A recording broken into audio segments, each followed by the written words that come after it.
Board है तो मैं आप लोग को पढ़ा रहा हूँ student long term solvency ratio.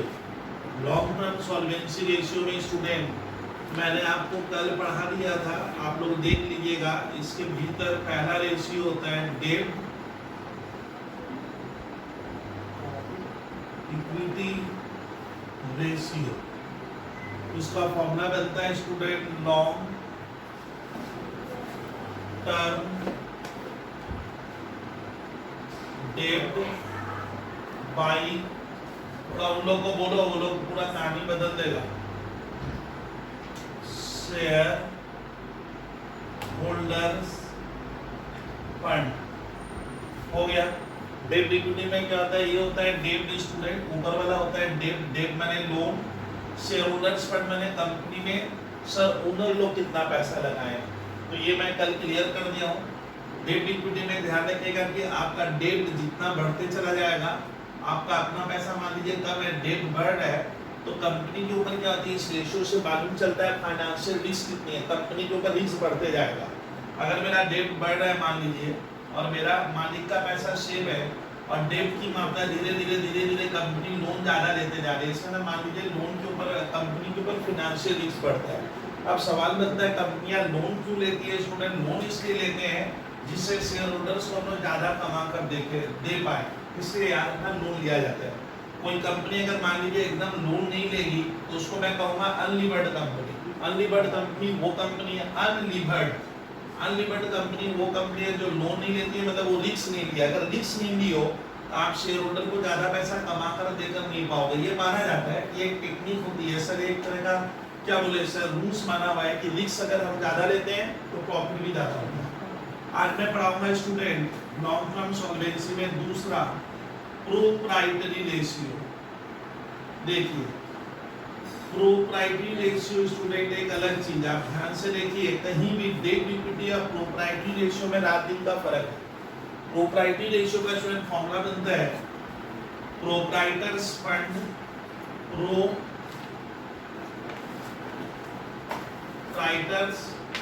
Fund by total assets. Proprietors fund by total assets is the formula of proprietary ratio. तो मैं थोड़ा सा ना आप लोग को समझाने की कोशिश करूंगा कि सर ये जो रेशियो है, हम तो स्कूल के पेपर में या सर हम कोई भी एग्जाम में भूल जाएंगे ना, भूलोगे नहीं, टेक्निक होती है कैसे याद रखते हैं। देखिए proprietary, pro PRIETARY, proprietary ratio का मतलब होता है स्टूडेंट, हर प्रोप्राइटर स्टूडेंट बिजनेस में क्या सोचता है। तो देखिए स्टूडेंट, हर प्रोप्राइटर माने मालिक बिजनेस में सोचता है कि जो टोटल एसेट्स मैंने लगाया है बिजनेस में, जो टोटल एसेट्स में उसमें मेरा हिस्सा कितना लगा हुआ है, यानी टोटल एसेट्स में मेरा फंड कितना क्या है लगा हुआ है, ये मैं जानने की कोशिश कर रहा हूँ। प्रोप्राइटरी रेशियो मतलब होता है मालिकाना हक। अब देखिए प्रोप्राइटर को शेयर होल्डर्स फंड को प्रोप्राइटर्स कहते हैं।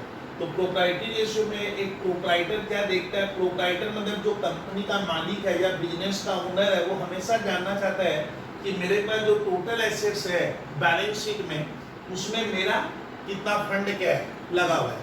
जैसे मान लीजिए एक कंपनी कह रही है, मान लीजिए मैं कह रहा हूँ कि मेरा कोचिंग में टोटल 10 लाख रुपए का एसेट्स लगा हुआ है। ध्यान से सुनिए, तो सर कह रहे हैं, सर क्या कह रहे हैं कि भाई मैं एक जगह पढ़ाता हूँ स्टूडेंट, तो मेरी जो कोचिंग सेंटर है, कोचिंग में मैंने टोटल क्या किया, 10 लाख का एसेट्स लगाया। एसेट्स मेरे पास है, लेकिन अब 10 लाख के एसेट्स में मेरा पैसा क्या लगा हुआ है, मान लो 10 एसेट्स में सर का 4 लाख रुपया लगा हुआ है।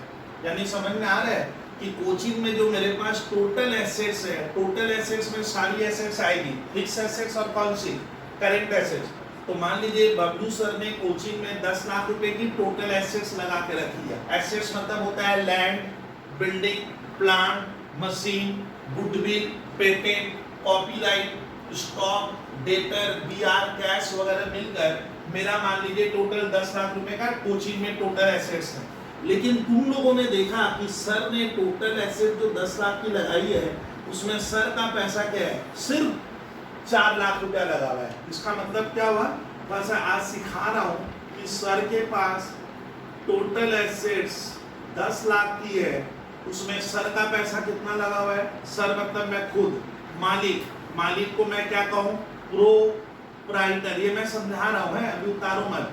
प्रोप्राइटर का 4 लाख रुपया लगा हुआ है, इसका 10 लाख की एसेट्स में मैंने कितने पैसे झोंके हैं, 4 लाख रुपया, यानी टोटल एसेट्स में मैंने लगाया है। यानी कितना परसेंट हुआ मालूम है, 4 लाख रुपया अगर मैंने लगाया है तो एक दोस्त कह रहा है मुझे कि सर 6 लाख रुपए का टोटल एसेट जो और है, 10 लाख की टोटल एसेट्स में आपका 4 लाख रुपए का फंड लगा है। फंड मतलब पैसा, तो 6 लाख का मैं बाहर वालों का लगा के रखा हूँ, तो मेरा कितना लगा हुआ है, यानी टोटल एसेट्स में स्टूडेंट मैंने, सर ने 4 लाख रुपए का टोटल एसेट्स में से सर का फंड लगा हुआ है 4 लाख रुपए का, यानी सर ने कितना लगाया 40%। देखो इसमें टोटल एसेट से मेरा हिस्सा कितना लगा हुआ है, टोटल एसेट जो खरीदी गई है उसमें मेरा पैसा सिर्फ क्या है 40% लगा हुआ है। इसी को कहते हैं प्रोप्राइटरी रेशियो।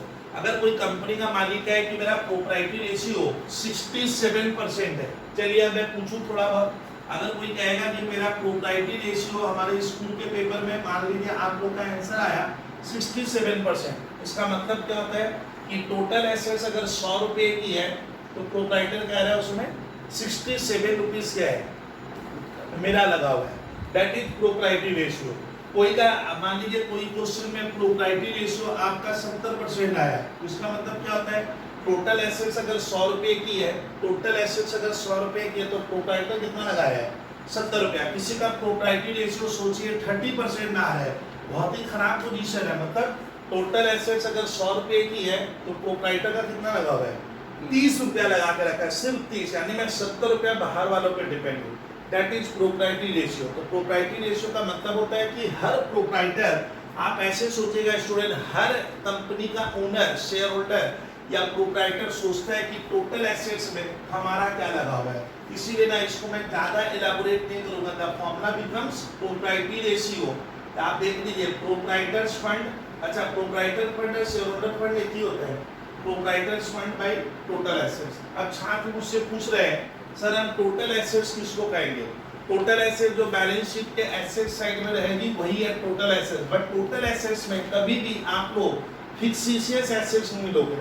तो हम लोग चलिए चर्चा या डिस्कशन आगे बढ़ाए। सर प्रोप्राइटर्स फंड कल मैं बताया था कैसे निकलता है, ठीक है, कहाँ सीखेंगे, टोटल एसेट्स क्या होता है। सर यहीं पे मैं एक काम करता हूँ, आप इस फॉर्मूला में कहीं भी लिख लीजिए टोटल एसेट्स हम सर कैसे निकालेंगे, लिखिए, बहुत काम का ये कंप्लीट। टोटल एसेट्स बराबर क्या होगा, लिखिए, where total assets equals to, जो बहुत ही काम की चीज स्टूडेंट अब हम लोग कर रहे हैं। चलिए सर टोटल एसेट्स क्या होता है, सर टोटल एसेट्स का फॉर्मूला नंबर 1, टोटल एसेट्स मान लीजिए मैंने ए में लिखा है, इसका फॉर्मूला ना, टोटल एसेट्स मतलब टोटल एसेट्स एज पर बैलेंस शीट, यानी टोटल एसेट्स कौन सा हुआ जो आपको बैलेंस शीट में देगा, एज पर कहाँ मिल जाएगा बैलेंस शीट।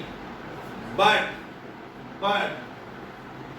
क्या क्या नहीं लेंगे, एक्सक्लूडिंग माने नहीं लेने का, वो टोटल एसेट्स में नहीं आएगा, बट एक्सक्लूडिंग, इसमें लिखिए टोटल एसेट्स का मतलब होता है टोटल एसेट्स एज पर balance sheet but excluding fictitious assets and losses. क्या नहीं लोगे,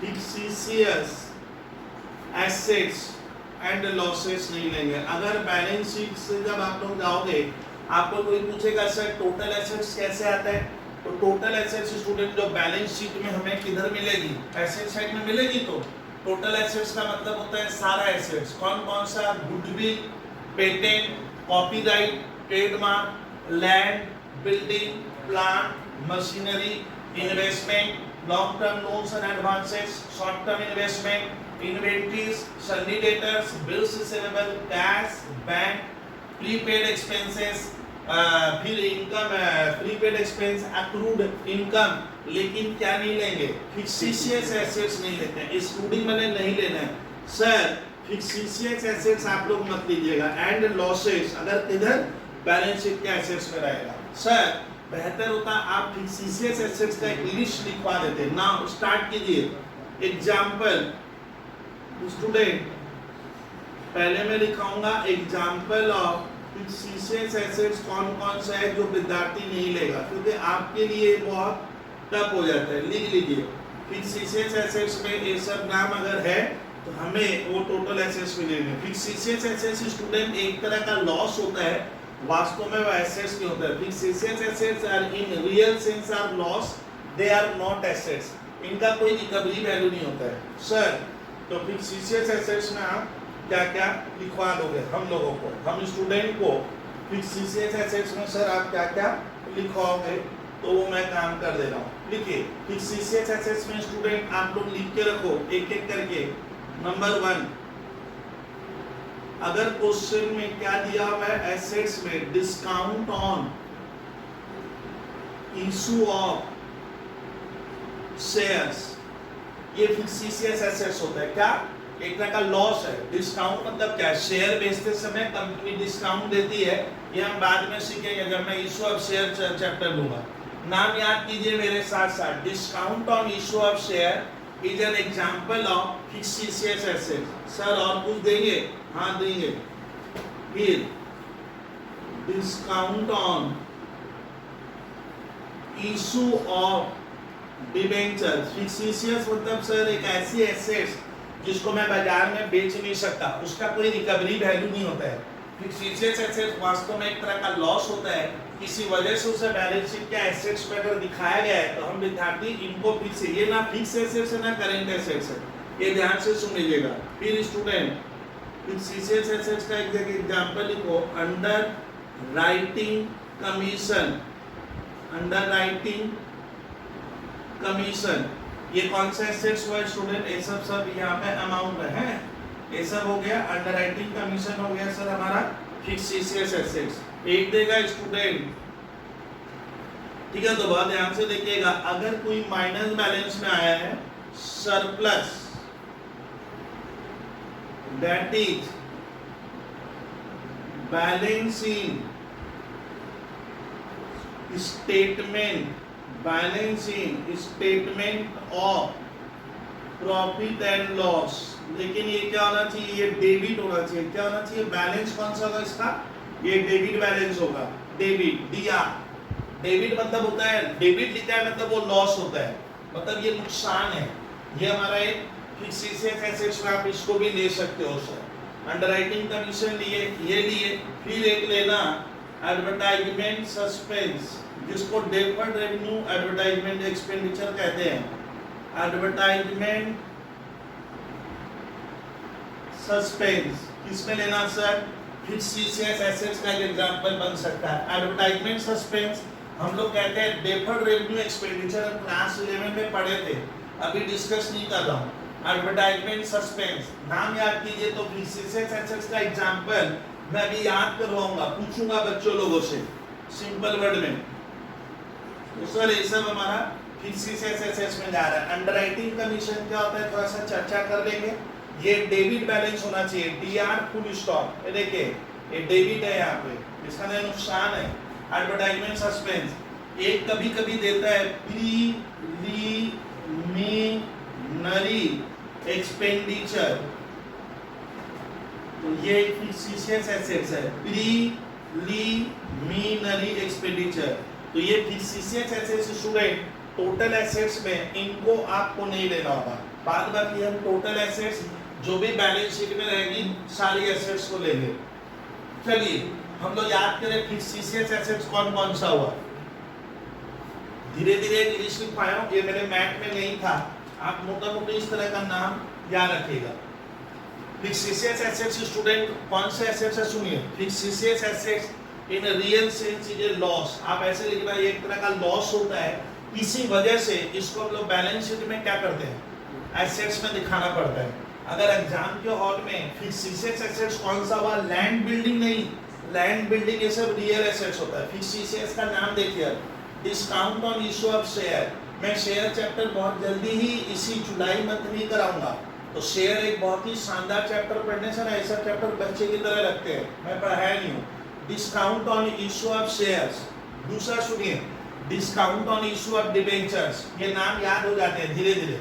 अंडरराइटिंग कमीशन क्या होता है मालूम है स्टूडेंट? में शेयर क्या है ये मैं नहीं बताया, छोड़िए एक बार भूल जाते हैं, मैं ये बता देता हूँ। अंडरराइटिंग कमीशन क्या होता है स्टूडेंट? जब हम लोग शेयर, जब रिलायंस या स्टूडेंट कोई बड़ी कंपनी अपना शेयर बेचती है, तो शेयर बेचना इतना आसान नहीं होता है। स्टूडेंट जब आप शेयर बेचते हो, पूरे इंडिया में बिकता है या पूरे वर्ल्ड में, वो शेयर कैसे बेचेगा? मान लीजिए रिलायंस एक मुंबई की कंपनी है, वो मुझे बोली बबलू भैया मैं तो वेस्ट बंगाल में भी शेयर बेचूंगा। भैया कैसे बेचोगे?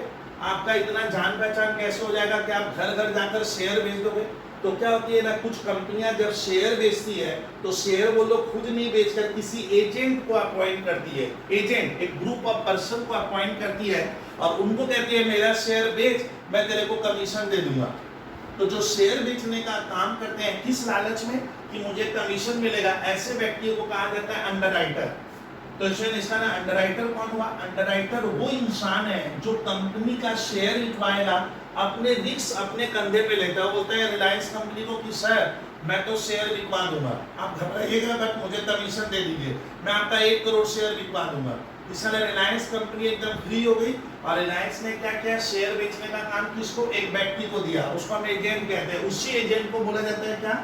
Underwriter is the appropriate word. तो अंडरराइटर एक तरह के एजेंट होते हैं जो खुद क्या करते हैं, शेयर बेचते हैं, बदले में क्या लेते हैं? कमीशन चाहिए। कमीशन लॉ, वो कमीशन का कमाई का जरिया होता है, उनके लिए कमीशन इनकम होता है। तो अंडरराइटर ये स्पेशल टाइप ऑफ एजेंट होते हैं, ग्रुप ऑफ पर्सन होते हैं जो फाइनेंशियली रिच होते हैं। अंडरराइटर में मालूम है गवर्नमेंट की भी कुछ यूनिट अंडरराइटर बनती है, जिनका काम है दूसरी कंपनी का शेयर बेचकर कमीशन कमा ले लेने का। तो वो जो कमीशन, अंडरराइटिंग कमीशन, वो अगर बैलेंस शीट के एसेट्स में दिया है तो ना वो फिक्स एसेट्स है ना करंट एसेट्स है। आप बच्चों को लगता है ये क्या है? एसेट्स है, बट ये ऐसे इसको फिक्स एसेट्स कहूंगा मैं। एक तरह का ये सब लॉस होता है। फिर सरप्लस मतलब इस साल मेरे बिजनेस में लॉस भी तो हो सकता है, प्रॉफिट भी होकर हम लोग क्या खा गए? लॉस।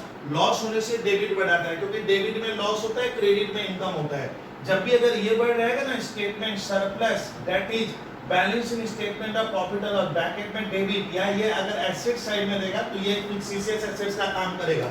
एडवर्टाइजमेंट सस्पेंस ये भी एक तरह का क्या होता है? फिक्स एसेट्स है। और एक होता है सर प्रीलिमिनरी एक्सपेंडिचर। चलिए तब हम लोग सर फिक्स एसेट्स का नाम एक बार डागा रिपीट कर दो एक एक करके। पहला याद करेंगे क्लास में बैठ कर, discount on issue of share, discount on issue of share. दूसरा discount on issue of debentures. हाँ, discount on issue of debentures. तीसरा अंडरराइटिंग कमीशन, जो हमारे एग्जाम में काम क्या है वही मैंने लिखवाया है, अंडरराइटिंग कमीशन।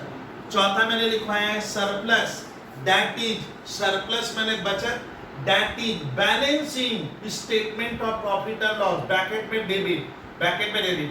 प्रीलिमिनरी एक्सपेंडिचर, बच्चा कहता है सर ये तो मैं समझा ही नहीं, ये तो आप ही लिखे आप ही समझते हो। तो कोई भी कंपनी स्टूडेंट जब बनती है, बनने के पहले कुछ खर्चे लगने स्टार्ट हो जाते हैं। तो कोई कंपनी स्टूडेंट जब बनती है तो बनने के पहले जो खर्च लगना चालू हो जाता है उसको हम लोग कहते हैं फॉर्मेशन या प्रीलिमिनरी एक्सपेंडिचर। तो प्रीलिमिनरी एक्सपेंडिचर क्या होता है ना, करोड़ों में लग सकता है, लेकिन कंपनी अभी बनी नहीं है, बनने के पहले जो खर्च लगते हैं ना, नॉर्मली उनको कहा जाता है प्रीलिमिनरी एक्सपेंडिचर। जैसे आप एक कंपनी बनाओगे तो आपको लॉयर के पास दौड़ना पड़ेगा, वकील अपनी फीस लेगा, ओ कंपनी तो बनाई नहीं, खर्चा लगना क्या हो गया, चालू हो गया। जिस जमीन पे मान लीजिए आप फैक्ट्री बैठाओगे, वो जमीन फैक्ट्री बैठाने लायक है कि नहीं है, तो जमीन का हम फिजिबिलिटी रिपोर्ट बनाएंगे कि उस जमीन पे सर क्या फैक्ट्री बनेगी या नहीं बनेगी। तो ये जो खर्चे लगने चालू हो गए सर, आप मार्केट का सर्वे करोगे, मार्केट सर्वे करने का जो खर्चा लग गया, इन सब खर्चों को हम लोग कहते हैं कंपनी के रन होने के पहले, एस्टेब्लिशमेंट के पहले, फॉर्मेशन के पहले खर्चा लग रहा है, उसको कहा जाता है प्रीलिमिनरी एक्सपेंडिचर। ये एक तरह का खर्चा है, ये कोई एसेट्स नहीं है। तो ये तो याद रखना, ये भी अगर एग्जाम में रहेगा तो ये मैं एग्जांपल दिया हूँ, नॉर्मली देते नहीं है, बट एसेट्स में रहेगा तो इनको फिक्स एसेट्स कहेंगे। चलिए तो स्टूडेंट तब क्या हो गया, अब प्रोप्राइटरी रेशियो में मैंने जानबूझ के थोड़ा वक्त लिया आप लोगों का, फिक्सिशियस एसेट्स की एग्जांपल हमारे छात्र लर्न रखेंगे। टोटल एसेट्स का मतलब सारा जो बैलेंस शीट में दिया हुआ है, बट इनको मुझे नहीं लेने की जरूरत है, इनको मैं ऐड नहीं करूंगा। अगर ऐड है तो क्या कर देंगे, लेस कर देंगे। चलिए अब आ रहा है सर टोटल एसेट्स में क्या क्या लेते हैं। ठीक है सर, और घुमा के लिखाऊं। चलिए अब स्टार्ट करें सर। मैं ये मेरे इरेज कर दे रहा हूँ, इतना आप लोग मैं उम्मीद कर रहा हूँ वहां सवाल बनाऊंगा इधर। अब देखते हैं टोटल एसेट्स क्या होता है। देखिए आजकल स्टूडेंट जो नई बैलेंस शीट बनी है शेड्यूल 3 में, टोटल एसेट्स मतलब आप मैं तो बोल दिया बैलेंस शीट के कौन सा एसेट्स वाला साइड ले लेना। टोटल एसेट्स बेसिकली दो तरह की होती है सर। इसका मतलब एक स्टूडेंट बोलते हैं सर मैंने फॉर्मूला नंबर 1 लिखा दिया, टोटल एसेट्स इक्वल्स टू क्या होता है ना, टोटल एसेट्स का एक फॉर्मूला और है, लिखा है सर, लिखवाइए। तो ये देखो टोटल एसेट्स इक्वल्स टू, देखिए सर कैसे है, टोटल एसेट्स में दो एसेट्स आएगा, एक नॉन करेंट एसेट्स और बी में क्या आएगा मालूम है, करेंट एसेट्स। ओ सर नॉन करेंट एसेट्स और करेंट एसेट्स अगर हम क्या कर दे, ऐड कर देंगे, नॉन करेंट एसेट जितना भी है वो आपको स्कूल के पेपर में देगा, सम्स में रहेगा, जोड़ देंगे। आ गया कौन सा, ये जो आया इसको डाला क्या नाम देने का, टोटल एसेट्स। वेरी गुड, ये हमारा टोटल एसेट्स हो गया। देख लीजिए ऐसे। ओ सर टोटल एसेट्स में खाली ये दो मेजर हेडिंग, इनको मैं मेजर हेडिंग कहूंगा, है ये हमारी मुख्य हेडिंग हो गई। टोटल एसेट्स का मतलब होता है नॉन करेंट एसेट्स और करेंट एसेट्स। चलिए इस बारे हम थोड़ा डिस्कस करेंगे, डिस्कशन आज बहुत है, तब रेशियो चैप्टर धीरे धीरे इजी होते चला जाता है। एक छात्र कह रहे हैं सर करेंट एसेट्स क्या होता है, कल पढ़ा दिया था क्लास नंबर 3 मेरी, आप लोग देख लीजिएगा। आज क्लास नंबर 4 करा रहा हूं स्टूडेंट। तो क्लास नंबर 3 में मैंने बताया था करेंट एसेट्स किसको कहते हैं। करेंट एसेट्स वो एसेट्स है सर जिसको हम लोग हेल्ड करते हैं, हेल्ड माने रखते हैं अपने बिजनेस में, और मुझे मालूम है उस एसेट्स को मैं कैश में बदल दूंगा। यानी current assets basically those assets which are held by the company और organisations for conversion into cash. Current assets वो एसेट्स है जो कंपनी वाले रखते हैं, या एक बिजनेसमैन इस तरह का एसेट्स क्या करेगा, रखेगा, हेल्ड करता है। क्यों हेल्ड कर रहा हूं, क्योंकि मुझे पता है कि मैं इसको कैश में विद इन 1 ईयर, कब से, बैलेंस शीट के डेट से 1 साल में कैश में बदल दूंगा। तो करेंट एसेट्स में मैंने कल बताया था स्वयं लिया जाता है करेंट इन्वेस्टमेंट, स्टॉक लेते हैं, debtor, BR, cash in and cash at bank, आपको याद रहना चाहिए, prepaid expenses, short term loans में किसी को दिया वगैरह। लेकिन सर ये नॉन करेंट एसेट्स क्या है, नॉन करेंट एसेट्स स्टूडेंट वो एसेट्स है जिसको कंपनी हेल्ड करके रखी है, लेकिन नॉन करेंट एसेट्स को हम विद इन 1 ईयर में बैलेंस शीट के डेट से क्या नहीं करते हैं, कैश में कन्वर्ट नहीं करेंगे। एक छात्र बोलता है सर मैं मेरे दिमाग में भेजे में ये सब आता नहीं है, व्हाट इज नॉन करेंट, बता रहा हूँ। मान लो स्टूडेंट मैं बैलेंस शीट बना रहा हूँ 31 मार्च को, बब्लू सर 31 मार्च 2019 को बैलेंस शीट बना रहे हैं मान लीजिए। तो जिस दिन बैलेंस शीट बनाऊंगा वहां से 1 साल, देखो 1 साल कब खत्म होगा, 31 मार्च 2020। तो गर्ल्स बॉय जिस दिन मैं बैलेंस शीट बना रहा हूँ वहां से उस तारीख से आने वाले 1 साल में, ये 1 साल हुआ कि नहीं हुआ, ये 1 ईयर हुआ कि नहीं हुआ, अगर मैं 1 ईयर में उसको कैश में कन्वर्ट कर लूंगा तब वो क्या होगा, करेंट एसेट्स। यानी नॉन करेंट एसेट्स वो एसेट्स है जिसको मैं बैलेंस शीट जिस दिन बना रहा हूँ, जो मेरी तारीख है from the date of reporting date या बैलेंस शीट डेट से 1 साल के भीतर मैं उसको क्या नहीं करने वाला हूँ, कैश में बदलने वाला नहीं, वो कैश में कन्वर्ट नहीं होगा। विद इन 1 ईयर या 1 ऑपरेटिंग साइकिल का मैं अगले क्लास में कभी बताऊंगा।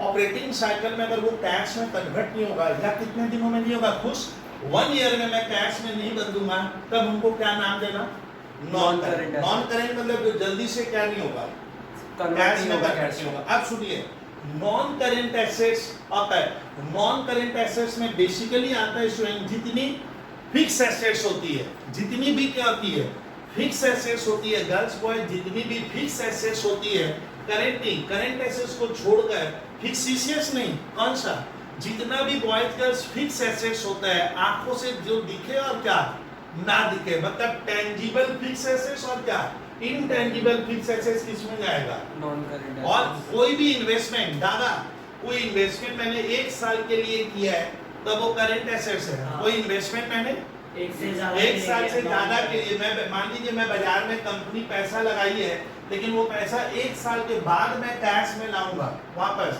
तब वो भी क्या होगा, नॉन करेंट हो जाएगा। यानी इन्वेस्टमेंट स्टूडेंट एक ऐसा आइटम है जो नॉन करेंट भी हो सकता है, क्या करेंट भी हो सकता अगर है। एग्जाम में सिर्फ इन्वेस्टमेंट आता है तब तुम लोग उसको non current, non current investment मतलब मैंने कुछ पैसे शेयर मार्केट में या क्या बोले प्रेफरेंस शेयर में या इक्विटी शेयर में या डिबेंचर में या बॉन्ड में या मैं इन्वेस्टमेंट प्रॉपर्टी में पैसा लगाया हूं, तब वो नॉन करेंट इन्वेस्टमेंट होगा। तो non current investment non current assets में आएगा। तो नॉन करेंट एसेट्स में क्या क्या आता है, सारी टेंजिबल फिक्स एसेट जो आंखों से क्या होती है, दिखती है, land, building, plant, machine, railway sliding वगैरह। फिर इंटेंजिबल फिक्स एसेट्स में क्या क्या आता है, पेटेंट, गुडविल, ट्रेडमार्क, कॉपीराइट, आज उनका चर्चा कर लेंगे हम लोग, वो ले लेंगे। फिर इन्वेस्टमेंट भी नॉन करेंट एसेट्स में आएगा। अच्छा कोई कंपनी स्टूडेंट, एक कंपनी क्या दूसरे कंपनी को लोन देती है, हाँ एक कंपनी दूसरे को लोन दिया है, ये कहकर कि भाई साहब मैं आपको लोन दे रहा हूं, आप मुझे 5 साल बाद वो पैसा दे देना। तो बताइए कंपनी लोन लिया ना दिया, दे रहा है। यानी कोई कंपनी अगर दूसरे को लोन देती है लंबे समय के लिए, एक साल से क्या ज्यादा के लिए, बैलेंस शीट के डेट से बंदा 1 साल बाद मुझे पैसा देगा, तो माना जाएगा एक कंपनी ने दूसरे कंपनी में क्या किया है, पैसा इन्वेस्ट किया है। तो वो सब क्या होता है, long term loan and advance. मैंने ज्यादा ध्यान रखना है, कंपनी लोन लेती है तो क्या करती है, देती भी है। तो मैंने किसी को लोन दे के रखा है ये कहकर कि तुम मुझे पैसा 6 साल बाद देना, तो वो हो जाएगा क्या, नॉन करेंट एसेट्स है। कंपनी के लिए तो एसेट्स है, मुझे तो उस बंदे से पैसा लेना है, तब उसको हम लोग कहते हैं क्या, long term loans and advances. और एक होता है अदर नॉन करेंट एसेट्स। ठीक है इसको है। तो टोटल एसेट्स में आप लोग को लेना होगा non current assets.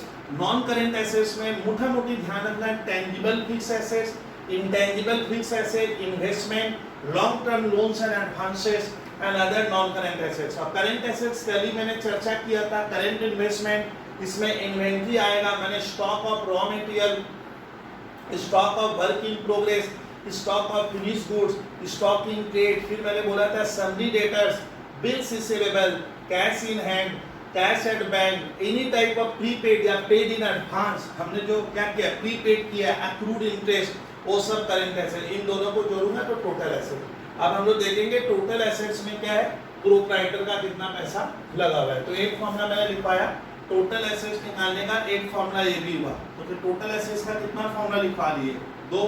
Sir total assets निकालने का मैंने जो शीट बनाई है सर, टोटल एसेट्स का एक फॉर्मूला और है सर, वो भी लिखवाओगे आप। हाँ देखिए, computation of total assets, formula number 3। Student copy में लिखो फॉर्मूला नंबर 3। मैं यहाँ इरेज करते जा रहा हूँ, आप लिखते चलिएगा। टोटल एसेट्स का एक फॉर्मूला और है, ठीक है भैया। 3 नंबर फॉर्मूला है कंप्यूटेशन ऑफ टोटल एसेट्स। इसको ना बहुत ही सुंदरता से, बहुत ही बेहतरीन तरीके से मैं यहाँ लिखवा रहा हूँ, लिखिए, जिससे आपके मन में डाउट नहीं रहे। पहले देखिए टोटल एसेट निकालने का सर एक तरीका ये होगा, एकदम डेप्थ में डिटेल में सीखेंगे सर इसको। सर सिखाइए, देखते जाइए।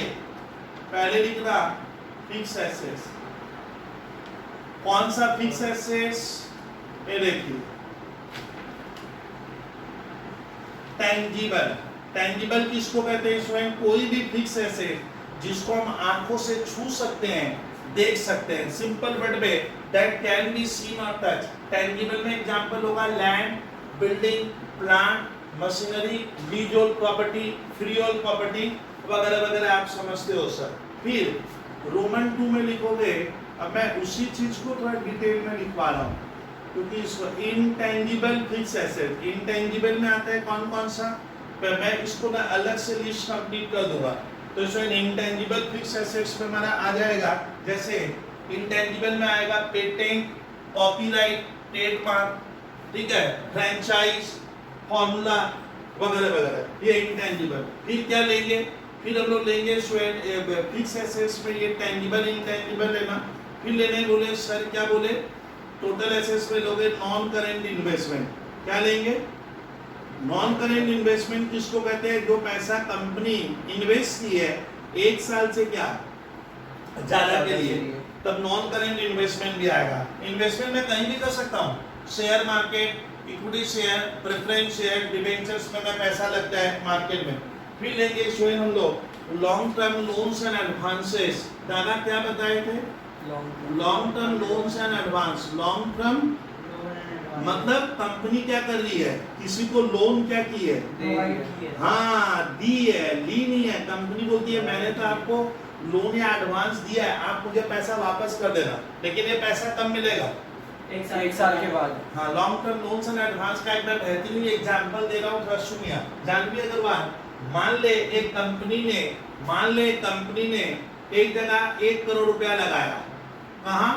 तो इस कंपनी को मान लो कोई दादा फ्लैट खरीदना है, तो ये कंपनी क्या की, दूसरी जगह 1 करोड़ रुपया लगाई है। किसमें लगाई है? किसी प्रोमोटर से, जो लोग बिल्डिंग बेचते हैं, बिल्डिंग खरीदेंगे तो खुश जाए, कंपनी का बिल्डिंग का सौदा हुआ 1 करोड़ और कंपनी वाले ने 20 लाख क्या कर दिया, सामने वाले का एडवांस दिया। फ्लैट खरीदेगा, ले 20 लाख एडवांस ले ले।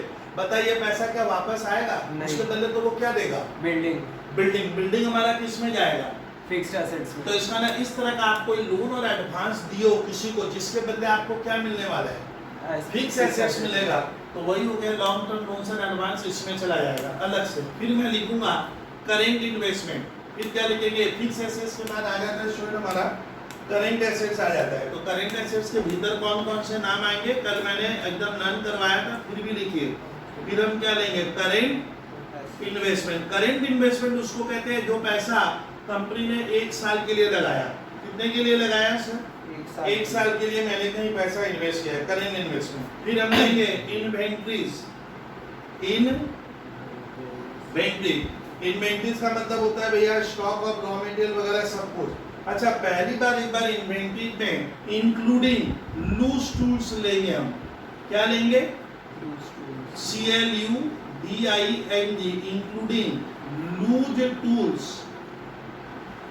Including loose tools, and stores and spares. पहली बार कल नहीं लिए थे, बोलिए तो आज क्यों ले रहे हैं? क्योंकि आज मुझे क्या देखना है, कुछ क्या देखना है कि कंपनी ने जो टोटल एसेट्स लगाया है, टोटल एसेट्स में मालिक का क्या लगा है। तो लूज टूल्स और स्टोर एंड स्पेयर्स खरीदने में भी तो क्या है? पैसा किसका लगा होगा? मालिक का लग ही सकता है। तो इस बार पहली बार इसको लेस नहीं करेंगे। इन्वेंटरीज का मतलब होता है वही भैया stock of raw material, finish goods वगैरह। फिर डेटर्स और बीआर लेंगे।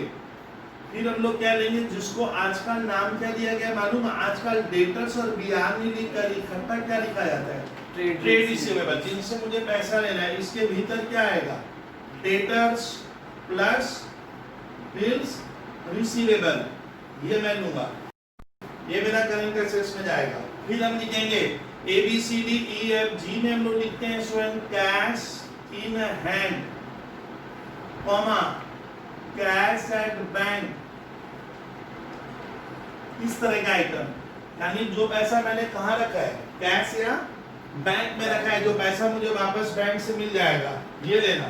फिर स्टूडेंट हम लोग लेंगे short term loans and advances. अब देखिए फंस गए, SHORT, short term loans and advances.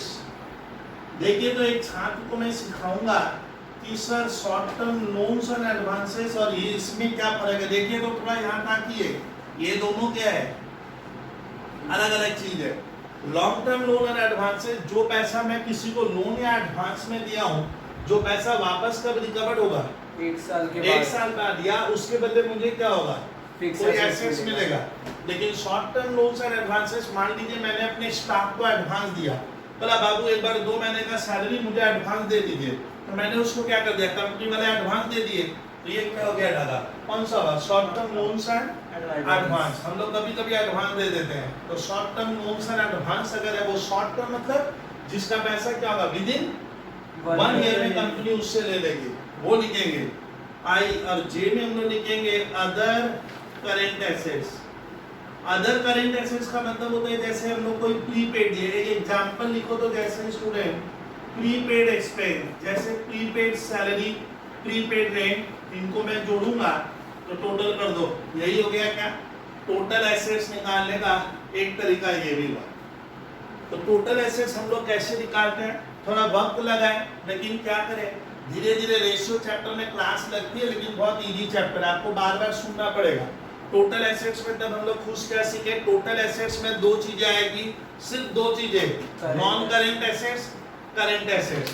Non current assets total assets में फिक्सिशियस एसेट्स नहीं लेंगे, क्या नहीं लेंगे, फिक्सिशियस एसेट्स का example Daga, discount on issue of share. एक फिक्सिशियस एसेट्स उस एसेट्स को कहते हैं जो रियल में एसेट्स नहीं है, they are not a real asset, they are in actual sense loss, और उसका कोई रिकवरी वैल्यू मतलब बेचने पे हमें कोई पैसा नहीं मिलता है। उसका एग्जांपल था discount on issue of share, discount on issue of debentures, फिर मैंने लिखवाया अंडरराइटिंग कमीशन, फिर मैंने लिखवाया surplus that is balance in statement of profit and loss, फिर मैंने लिखवाया स्टूडेंट प्रीलिमिनरी एक्सपेंडिचर। ये सब हमारा फिक्सिशियस एसेट्स होता है, वो मत लीजिएगा।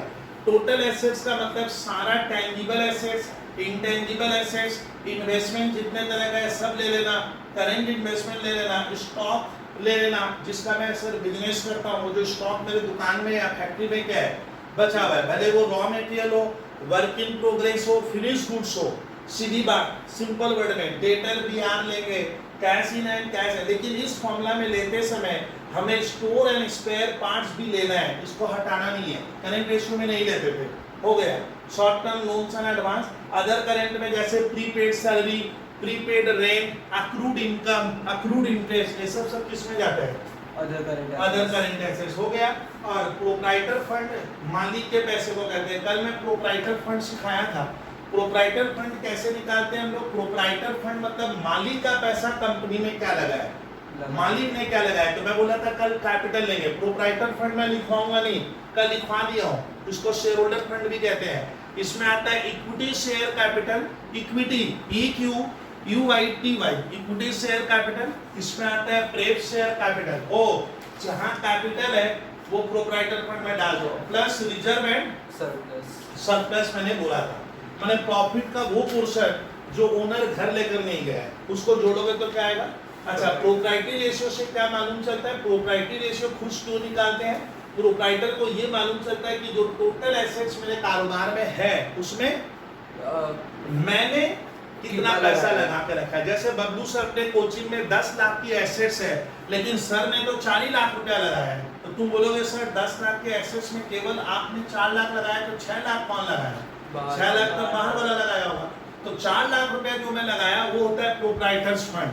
तो प्रोप्राइटर फंड का मतलब हमेशा एक प्रोप्राइटर तब धानवी अग्रवाल क्या सोचता है कि टोटल एसेट्स में क्या मेरा क्या लगा हुआ है, मैं कितना परसेंट पैसा इन्वॉल्व किया और मेरा जितना पोर्शन ज्यादा होगा मेरा दबदबा क्या होगा, मेरा बिजनेस में कंट्रोल उतना ज्यादा होगा। और प्रोप्राइटर का फंड ज्यादा होना इस बात की तरफ इंडिकेशन करता है कि फर्म अच्छी चल रही है, तभी ना प्रोप्राइटर अपना पैसा ज्यादा क्या करेगा, लगाएगा। चलिए तो सर इसके ऊपर प्रोप्राइटरी रेशियो पे एक क्वेश्चन करते हैं, डेट इक्विटी कल मैंने करा दिया था, तो सर एक क्वेश्चन में कराकर फिर आगे अब ये फॉर्मूला इस तरह से बोला हूँ, इनको आप लर्न करना, समझते हुए लर्न करने का कोशिश कीजिएगा। Now question number, page number student मैं बोल रहा हूँ और एक क्वेश्चन करा रहा हूँ। चलिए सर सवाल नंबर आपको मैं मैथ दिया हूँ, आप लोग करते चलते जाइएगा।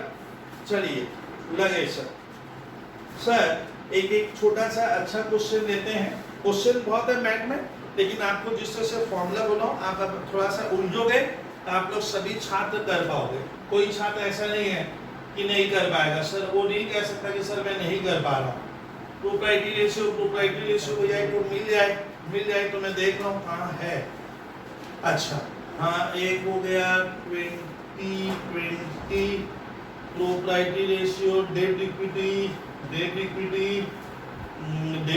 ज्यादा आ रहा है, स्टूडेंट डेट इक्विटी, हाँ total assets to debt, proprietary ratio 28 number में लिखा हुआ है टोटल, हाँ मिल गया है सर। चलिए क्वेश्चन नंबर 28 निकाल लो। मैथ का सवाल number 28, question number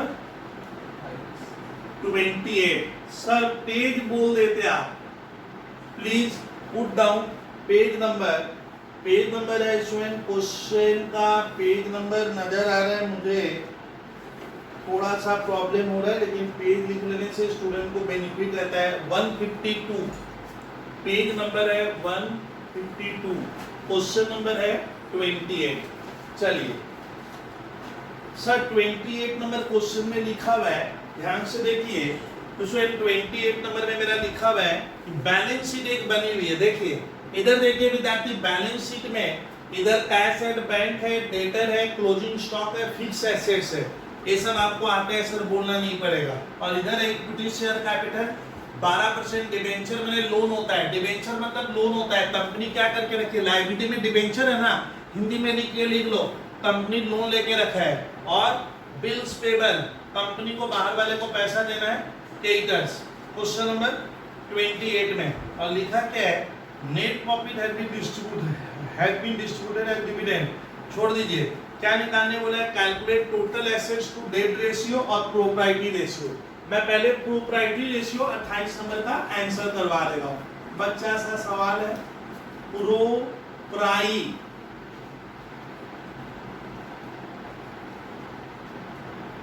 ratio formula देखिए, proprietors fund, proprietors fund Hindi में लिखो तो जिसको समझ में नहीं आता अपनी लैंग्वेज में। प्रोप्राइटर्स फंड मतलब क्या, मालिक कितना पैसा लगा के रखा है, मालिकों का पैसा कंपनी ने क्या लगा, ओनर क्या लगाया, that is proprietors fund. By नीचे क्या, टोटल एसेट्स, टोटल एसेट्स लिखो। सर मेहनत करेंगे आप, नहीं करूंगा मैं, क्योंकि स्टूडेंट देखो टोटल एसेट बैलेंस शीट में 28 में दिया हुआ है। टोटल एसेट देखिए स्टूडेंट, टोटल एसेट्स उस साइड में दिया हुआ है, बैंक डेटर फिक्स है 3,50,000 is the amount of total assets. तो इस बार झंझट ही नहीं है, इट इज गिवन। एक नालायक छात्र पूछ रहे सर कहां से मिल गया, अरे भाई थोड़ा सवाल में देख, एसेट साइड में गिवन है तो लिख लो टोटल एसेट्स। अब आता है प्रोप्राइटर्स फंड, मैंने ओनर का पैसा। जो छात्र हमारे फॉर्मूला भूल जाते हैं, सर हम तो भूलेंगे, आप क्या कर लोगे, तो चलो भैया लिखा जाए प्रोप्राइटर्स फंड। प्रोप्राइटर फंड का फॉर्मूला लिख लो यहाँ से। प्रोप्राइटर फंड माने मालिकों का पैसा। प्रोप्राइटर फंड को ही हम लोग कहते हैं share holders fund. Proprietor fund को कहा जाता है इक्विटी, प्रोप्राइटर फंड को कहा जाता है नेटवर्थ। 4 नाम होते हैं। तो प्रोप्राइटर फंड में मालिक का पैसा कौन कौन सा है, उधर लायबिलिटी में लगो। मैंने बोला था जहां जहां कैपिटल है ले लेने का, क्या लेंगे, इक्विटी शेयर कैपिटल का पैसा ओनर लगाया है, और कुछ इक्विटी शेयर कैपिटल। फिर मैंने बोला था प्रेफरेंस शेयर कैपिटल, जो क्वेश्चन में नहीं है। लोन नहीं लेंगे, डिबेंचर लोन होता है, मत ले लेना है, मेहनत बेकार हो जाएगी। तो बस एक ही आइटम है, कितना, इक्विटी शेयर कैपिटल 2 लाख का। इसमें क्या सीखने को मिला था कि 3.5 लाख की टोटल एसेट जो है उसमें मेरा क्या पैसा लगा है, मालिक क्या लगा के रखा है, 2 लाख। कैलकुलेटर ले लीजिए और जवाब दे दीजिए। ये ओनर का पैसा होता है, ये मालिकों का पैसा है। तुम लोग मत लिख के आ रहे स्कूलों में, मैं एक क्वेश्चन में ऐसे ही लिखा समझाने के लिए, व्हाट इज प्रोप्राइटर्स फंड। तो प्रोप्राइटर्स फंड माने मालिक का पैसा, ओनर कितना लगाया, ओनर का पैसा टोटल एसेट्स में क्या है। कोई विद्यार्थी क्लास का करोगे तो कितना आ रहा है भाई, 0.57:1। बोलिए भाई, 4/7 और 0.57:1। 4/7 बोल 0.57:1।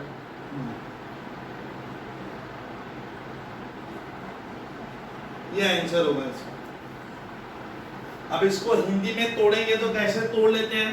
कोई भी स्टूडेंट क्लास का एक बार सुनेगा, सर ये सब लिखने से नहीं बनते, मार्क्स नहीं आएंगे। इस बार जो छात्र कुछ 90 के प्लस करीब 25-30 बच्चे लाए हैं, तो उनका कॉन्सेप्ट इतना क्लियर है, मैं देखा हूँ, बहुत क्लियर कट बच्चे हो लोग। ये देखिए अब आता है कि ये निकाल के सर आप छाप के आ जाते, आप कभी समझते नहीं। इसका मतलब क्या है, ओनर कह रहा है कि अगर 1 रुपये का, ये 1 रुपया पढ़ोगे, क्या पढ़ोगे? 1 रुपया 1 रुपये का टोटल एसेट्स लगा हुआ है, 1 रुपये में बॉस कितना लगाया है? 57 पैसा बॉस का लगा हुआ है।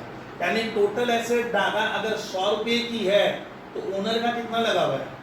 57 रुपया ओनर लगाया है। ऐसे पढ़ाऊं, अगर ओनर ने 1 लाख रुपए की टोटल एसेट्स लगाई है, टोटल एसेट्स अगर 1 लाख का है तो ओनर का उसमें 57,000 रुपीज ओनर लगाया है। लेकिन इस रेशियो में 28 में एक रेशियो और था, भले मैं नहीं पढ़ाया हूँ, वो भी इसी में सॉल्व कर लेंगे। उसके लिए मुझे इसको सिखाना नहीं पड़ेगा। बोला है टोटल एसेट्स टू डेब्ट रेशियो भी निकालो, टोटल एसेट्स टू डेब्ट रेशियो भी। सर लॉन्ग टर्म सॉल्वेंसी में चलिए एक मामला और बढ़ाओ, टोटल एसेट्स टू डेब्ट रेशियो बना लेगा जानवी अग्रवाल, इसका फॉर्मूला खुद बना लेगी। टोटल एसेट्स टू डेब्ट रेशियो मतलब क्या कि टोटल एसेट्स डेब्ट का कितना है, माने डेब्ट माने होता है लोन, डेब्ट माने होता है विद्यार्थी कर्ज, उधारी। तो टोटल एसेट्स टू डेब्ट रेशियो का फॉर्मूला मैं पढ़ाता ही नहीं हूं, बच्चे बोलते हैं सर हम तो खुद ही कर लेंगे वाला। टोटल एसेट भाई क्या लिखेंगे? डेब्ट कौन सा लेगा? लॉन्ग टर्म डेब्ट लेंगे, शॉर्ट टर्म नहीं लेंगे। कौन सा? डेब्ट का मतलब यहाँ लिखिए लॉन्ग टर्म डेब्ट। तो सर टोटल एसेट टू डेब्ट रेशियो का मतलब है कि मेरा कर्ज कितने का है, और कर्ज मतलब उधारी, लोन, डेब्ट, और उसके जवाब में मेरा टोटल एसेट्स कितना है। तो टोटल एसेट्स टू डेब्ट रेशियो को मैं चर्चा ही नहीं करूंगा, रट्टा लगा लेना। अगर कोई पूछे कि लॉन्ग टर्म सॉल्वेंसी में एक रेशियो निकालने और बोला गया, कौन सा? टोटल एसेट्स टू डेब्ट। टू दादा, टू लगने का मतलब हो जाता है बाई, नहीं समझे? ऊपर क्या डालो? टोटल एसेट्स, और नीचे क्या? तो ये डेब्ट नीचे आ जाएगा और टोटल एसेट बाय डेब्ट। चलिए सॉल्व कर ले। 28 में ये भी मांगा गया था, तो 28 का एक पार्ट और है, लिखिए टोटल एसेट्स टू क्या? डेब्ट रेशियो। 28 का एक पोर्शन और बाकी है, टोटल एसेट्स टू डेब्ट रेशियो। नहीं पढ़ाऊंगा, ज्यादा इसको बहस नहीं करेंगे। टोटल एसेट्स बाय डेब्ट। टोटल एसेट्स कहाँ मिलेगा स्टूडेंट? बैलेंस शीट में टोटल एसेट्स कितने की थी भाई? 3.5 लाख की थी। छात्र कह रहे हैं 3,50,000, और डेट मैंने होता है उधारी। अब फंस गए तो डेट मैंने लोन बनाइए। डेट इक्वल्स टू, डेट में क्या क्या आएगा? एक ही आइटम है इसमें, कौन सा बोलिए तो? डिबेंचर मतलब होता है कंपनी पब्लिक से क्या किया विद्यार्थी? लोन लेके रखे। डिबेंचर मैंने लोन होता है, लिख लो। डिबेंचर मतलब यहाँ पे एक तरह का लोन है। 12% क्या है वो मैं आगे जब चैप्टर डिस्कस करते जाऊंगा लगातार, तो ये हो गया डेब्ट, ये मैंने नोट में बनाया। यानी 3.5 लाख का एसेट्स है, डेब्ट कितने का है?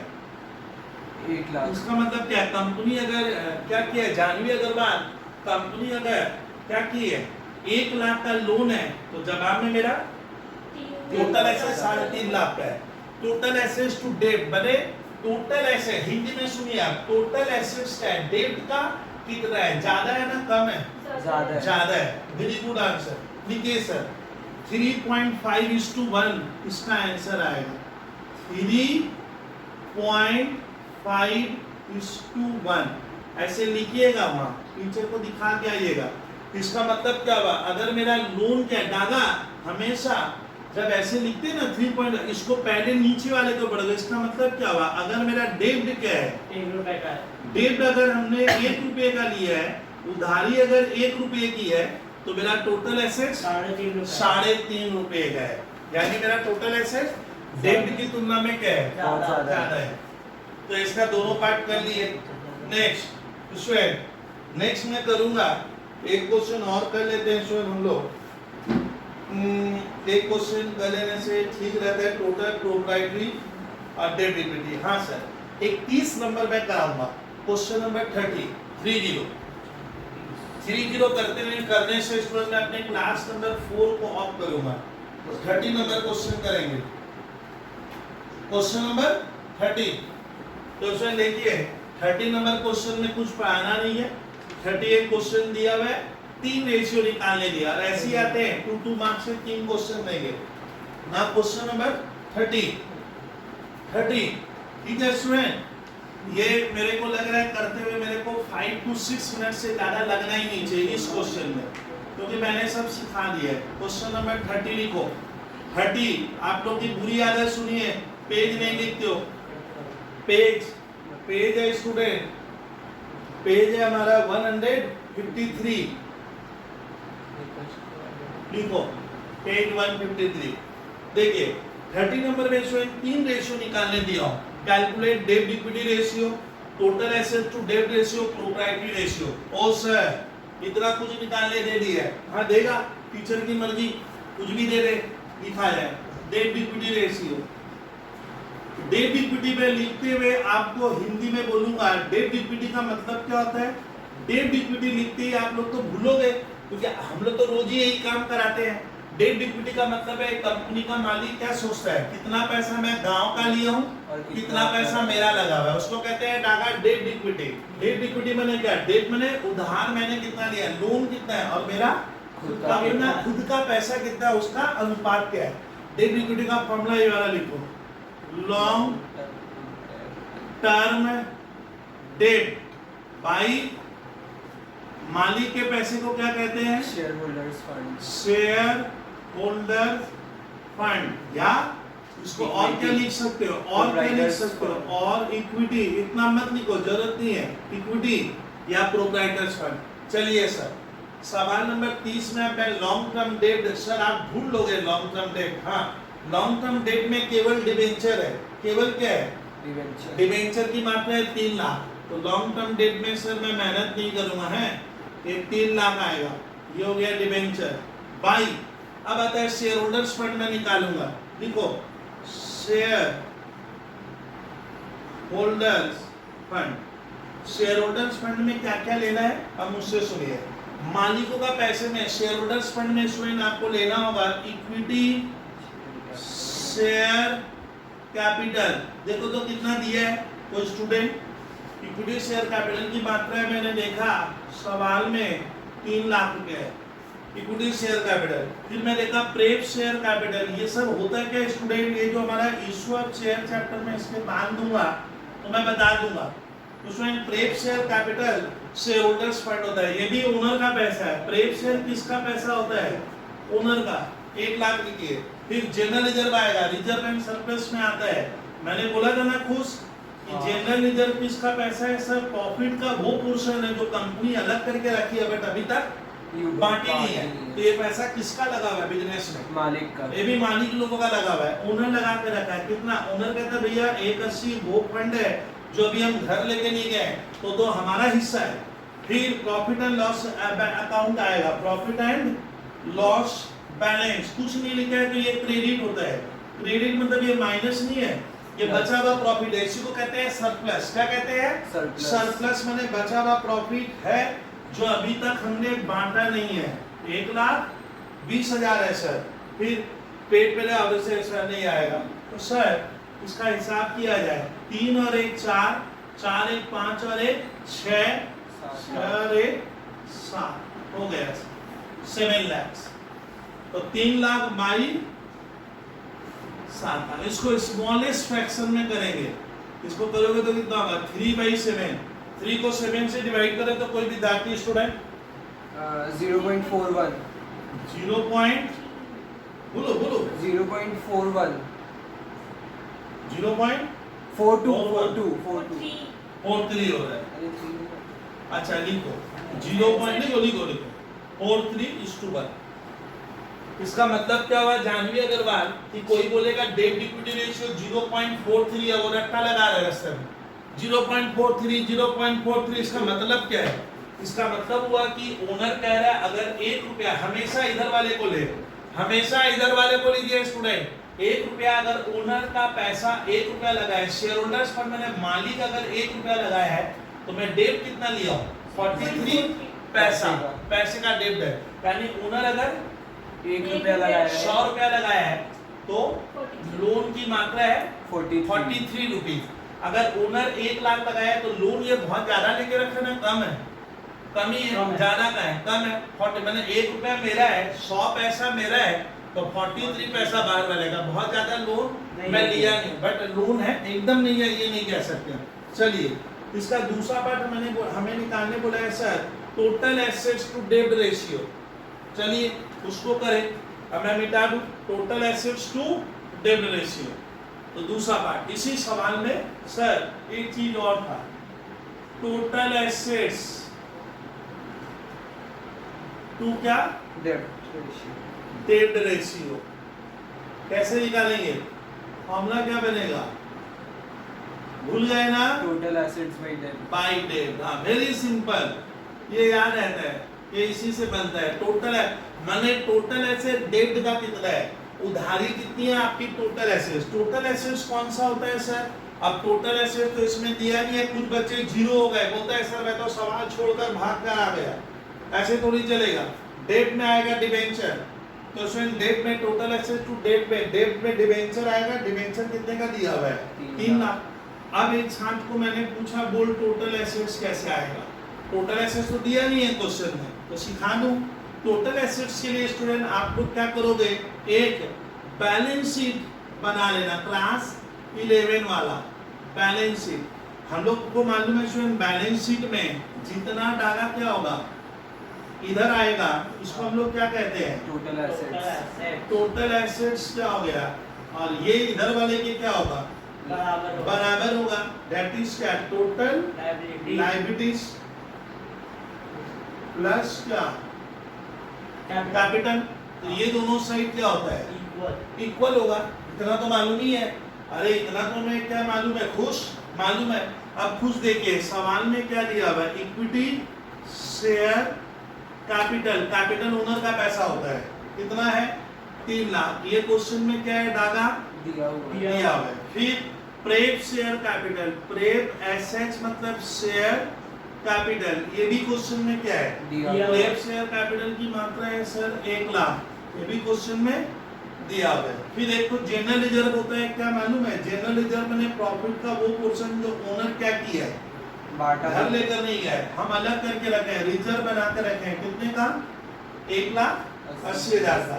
फिर एक प्रॉफिट एंड लॉस अकाउंट है, मतलब ये सरप्लस है, बचा हुआ प्रॉफिट जो अभी तक हमने डिवाइड नहीं किया है। अभी भी घर में क्या है?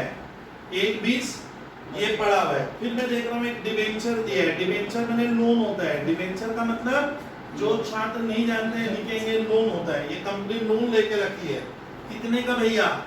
3 लाख का। और एक मैं देख रहा हूँ ट्रेड पेबल है। ट्रेड पेबल समझते हो तुम लोग इसमें? ट्रेड पेबल किसको कहते हैं? क्रेडिटर्स, क्रेडिटर्स को। और बिल्स पेबल जिनको मुझे पैसा देना है, लेना नहीं है, क्या करना है? तो सवाल में ये भी दिया हुआ है ट्रेड पेबल। फिर मैं देखा सवाल में एक आइटम और है आउटस्टैंडिंग एक्सपेंस। ये कि ये भी किसको देना है जानवी?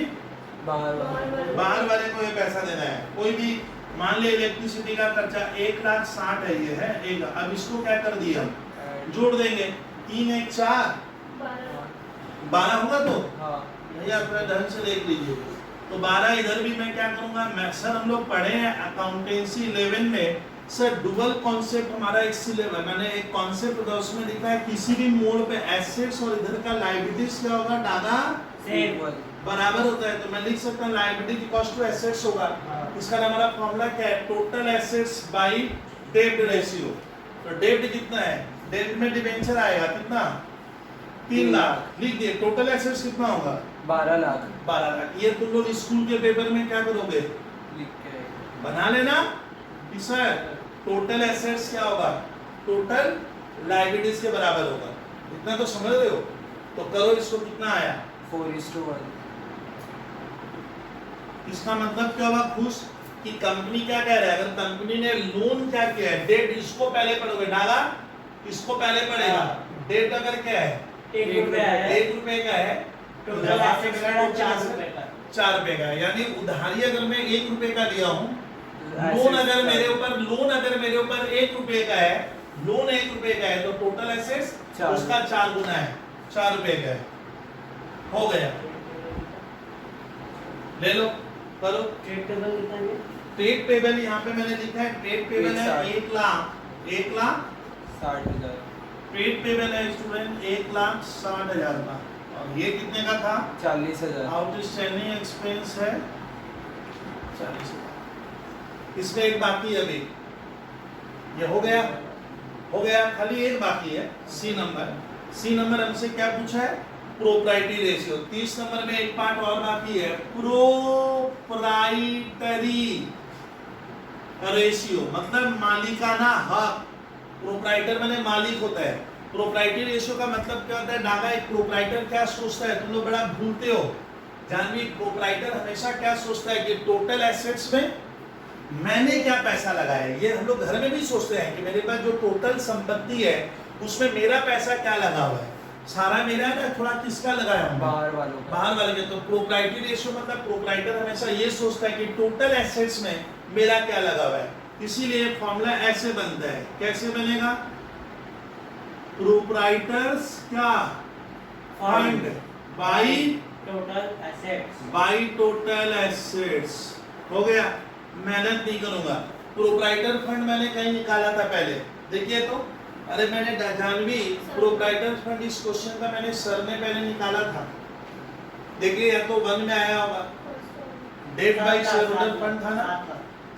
देख proprietor fund question number 7 lakh. 7 lakh. तो सर प्रोप्राइटर फंड सर मेहनत नहीं करेंगे, छापेंगे हम 7 लाख। और टोटल एसेट्स कितनी है? 12 लाख। 12 लाख